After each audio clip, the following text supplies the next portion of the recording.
Recently, Evan Thomas III spoke in Manchester, Vermont. His presentation was about his most recent book published by Random House called First. This is, as the cover states, an intimate portrait of the first woman Supreme Court Justice. Evan Thomas, thank you very much for joining us. Evan Thomas III. And before we begin our Skype interview, by the way, Evan Thomas's first Skype interview, I'm privileged. I want to take a point of personal privilege, Evan, to describe how I spent a number of hours with Evan Thomas's grandfather, the six-time presidential candidate Norman Thomas. I used to read books and magazine articles to him in his later years when he was going blind. I was a high school student, and he left an impression on me that I recall to this day. He was highly respected by many political figures from both the left and the right, and it was a great privilege to spend time with such a historical figure. Thank you. He was a wonderful grandfather. He was. Well, he had, what, six children, I guess, you being one? Yes, one died, and I guess 5 survived. And he was I think, not that great a father because he was gone. You know, he's off saving the world and being a socialist trying to save people. But he was a terrific grandfather, warm and friendly, and I got to know him pretty well. And how many grandchildren and great-grandchildren, how has the family extended? Oh, tons. I mean, I don't even know the number, but 5 times, at least 20. And it goes on and on. He has one of his great-grandchildren just graduated from Harvard Law School, actually. Evan Thomas, before we discuss your book, what are some memories of your grandfather who died in 1968? I remember being out with him in Cold Spring Harbor, Long Island, where he lived, and he also had an apartment in Gramercy Park in New York City.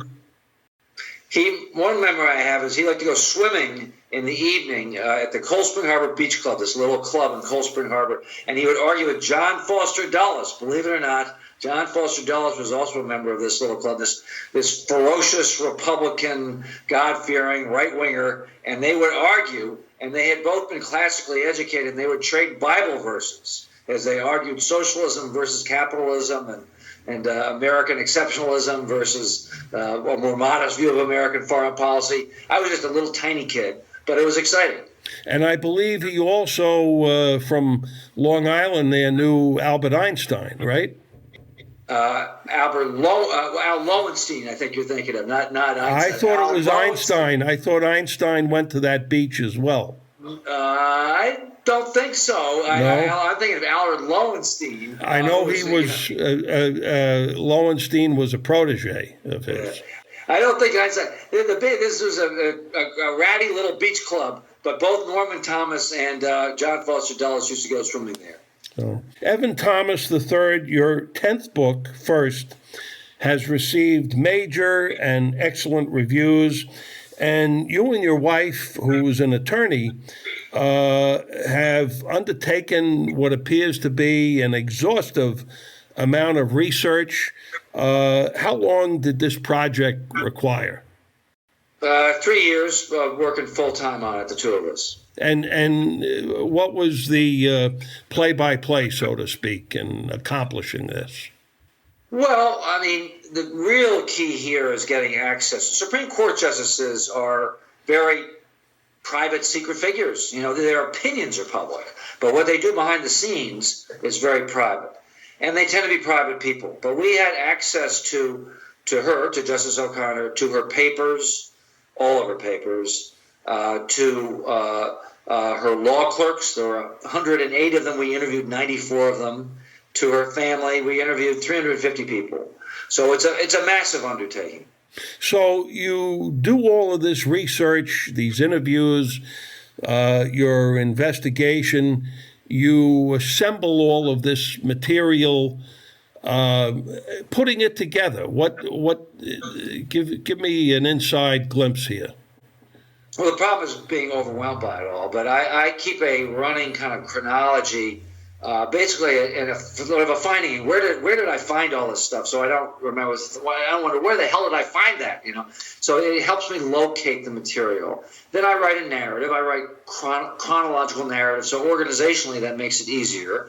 This is not my first rodeo. This is my 10th book, so I've done this before. I'm enormously helped by my wife, who's a trained lawyer.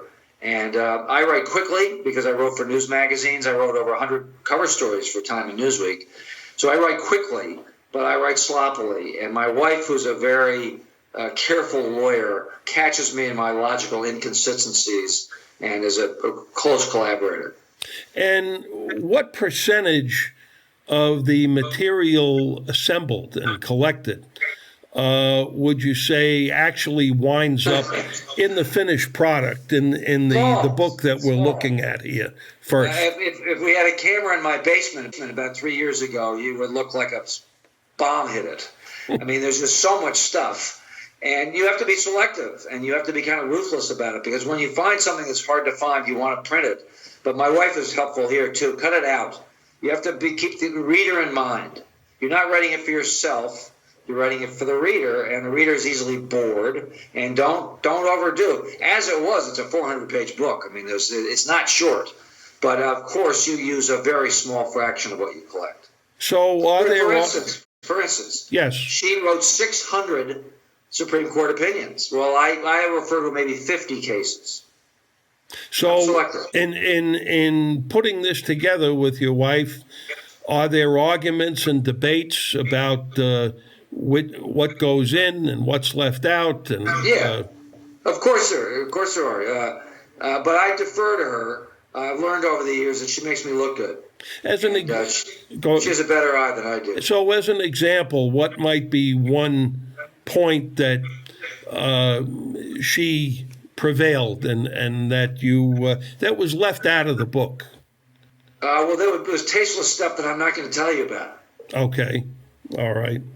Now, in the book, you mention an editor at Random House, Kate Medina, who had been involved with a memoir which Sandra Day O'Connor had written along with other books on her. And putting this all together, what was your motivation to make this investment, this commitment? Obviously, as you say, it was a 3-year plus commitment. Yeah. So here's how this worked. The Lazy Bee, Sandra Day O'Connor's memoir growing up on their ranch, was a bestseller. And Random House wanted her to write her memoirs. And she sort of wanted to write her memoirs. And actually, I was brought in as a possible ghostwriter because I was a Random House author with a law degree.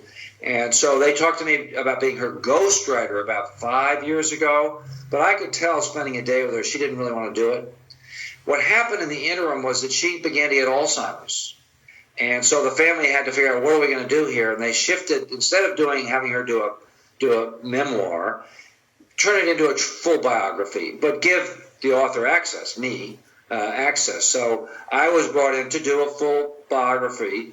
The only control they had was was given her husband John's diary, daily diary, for more than that, for 30 years. And in order to quote from it, I had to get permission for the specific quotes I wanted to use, because the diary had some acerbic stuff, and they wanted some control over that. This was exercised by Sandra O'Connor's youngest son, Jay. He was pretty good about it. Did not give me a hard time. So that worked out fine.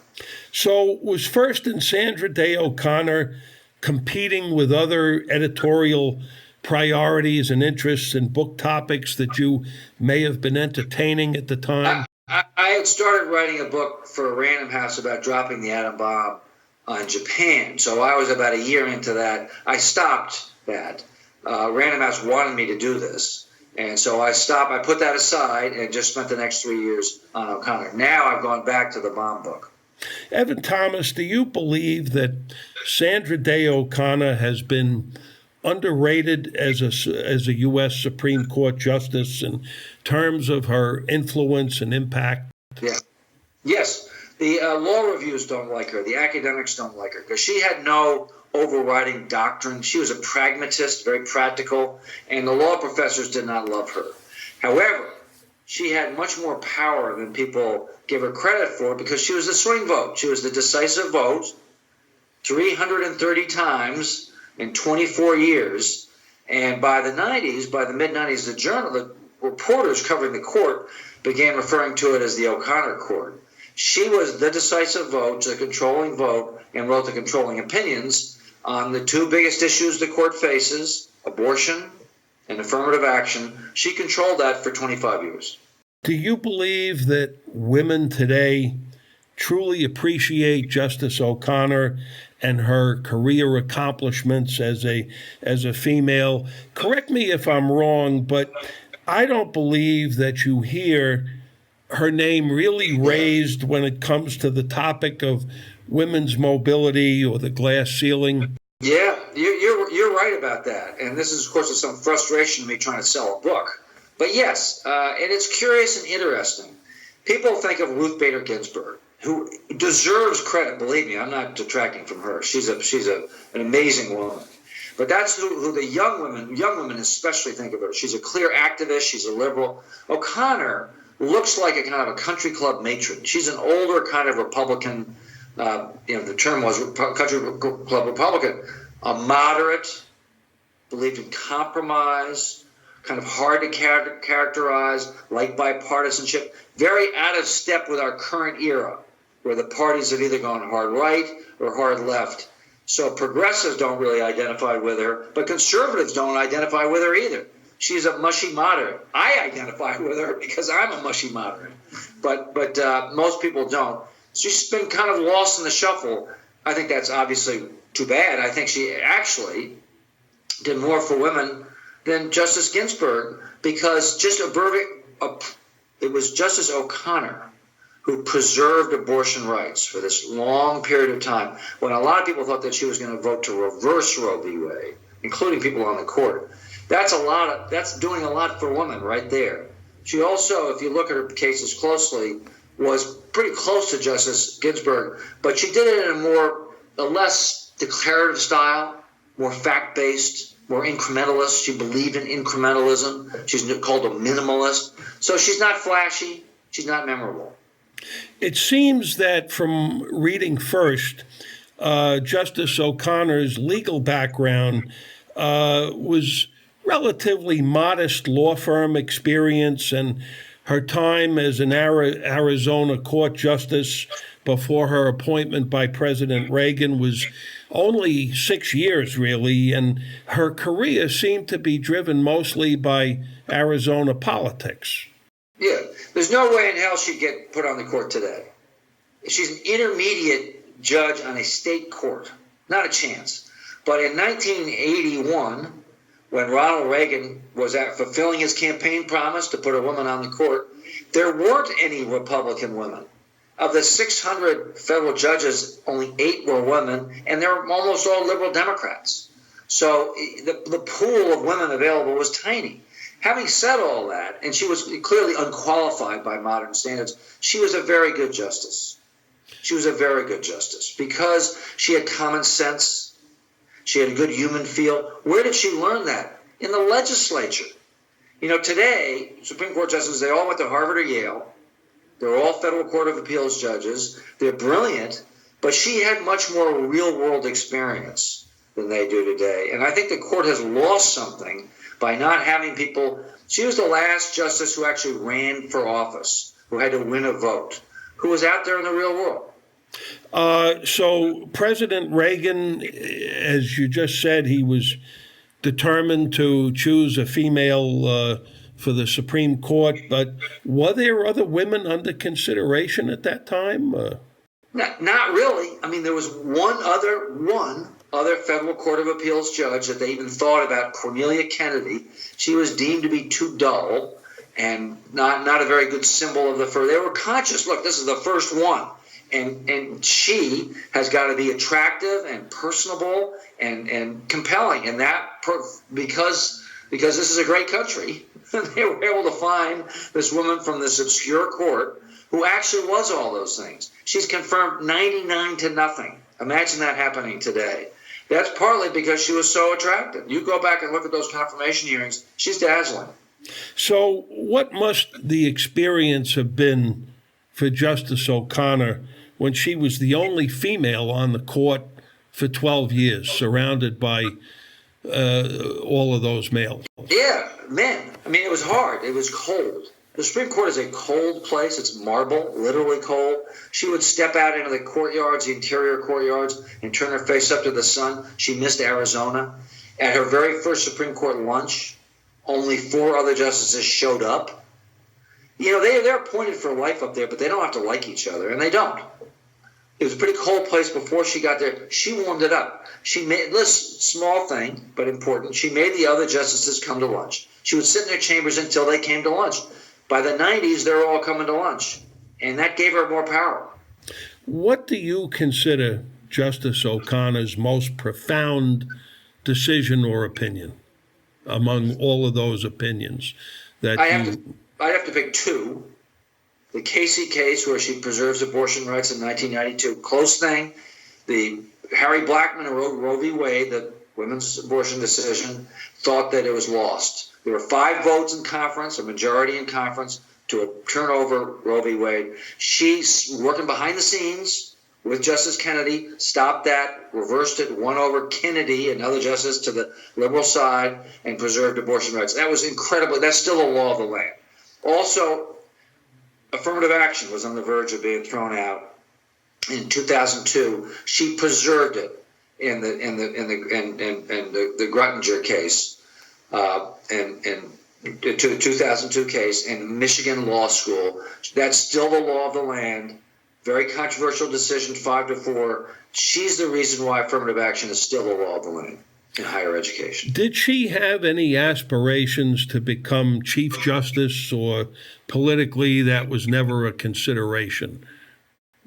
I don't think she did. There was some talk of it. She blotted. There was a chance because she was good at running teams, and so her husband and Justice Powell thought that perhaps President Reagan would make her Chief Justice. When Chief Justice Berger left in 1986, there was some talk about it, but she had blotted her copybook with Ed Meese, the Attorney General, because on a school prayer case called the Moment of Silence case, the Republicans or conservatives wanted to bring prayer back into schools, and they thought they could count on her vote. But she was independent-minded, and she went the other way. There was an Alabama law where you could have a moment of silence. She thought actually that was bringing coerced prayer back into schools. She said no. She abandoned her conservative Republican friends on that. They were mad at her, and that was the end of any chance she had of becoming Chief Justice. So as she retired from the Supreme Court, according to your book, she was showing signs of dementia and Alzheimer's, I guess small signs, but the... Well, no, not while she was on the court. After she retired. Okay. After. All right. She left the court in 2006. She was healthy as a horse. Okay. And she left the court to take care of her husband, John. who did have Alzheimer's. Yeah. Now, she later got it, but not for another 6-7 years. I see. But justices technically are legally entitled to serve there for the rest of their lives, right? And she could have continued if she wanted. And for example, there have been views historically on how the late Justice William O. Douglas had suffered from dementia toward the end of his career on the bench. Correct. Right? That was a pathetic story. They practically had to carry him out of there. There is a problem of justices hanging on too long. They get used to the power and the privilege. It's their whole life, and they hang on too long. I mean, there are lots of stories of that. It's not just Douglas. She left in a timely fashion. Actually, she left too soon because she still had some good years in her, and she regretted leaving. She left to take care of her husband, but she regretted it because within 6 months of leaving, he couldn't recognize her, and she was sad about that. Has Justice O'Connor, who is still alive, given any reaction to your book? She can't. I sat with her after it came out. She has Alzheimer's herself now, and she knows her family. She knows about the lazy bee. I sat there with her, and we looked at the book, but, her Alzheimer's is just too far advanced. Oh. Evan Thomas is a very credentialed author of books and a journalist where your work has often appeared in periodicals. What is your take on where conventional publishing, the industry, is headed into the next decade, 2020? What we'll see in terms of readership consumption? People are still reading books. They're reading just as many books, actually, as they ever did, fortunately, because, look, they've been reading books or listening to the stories since the Iliad and the Odyssey. This goes back forever. The Bible.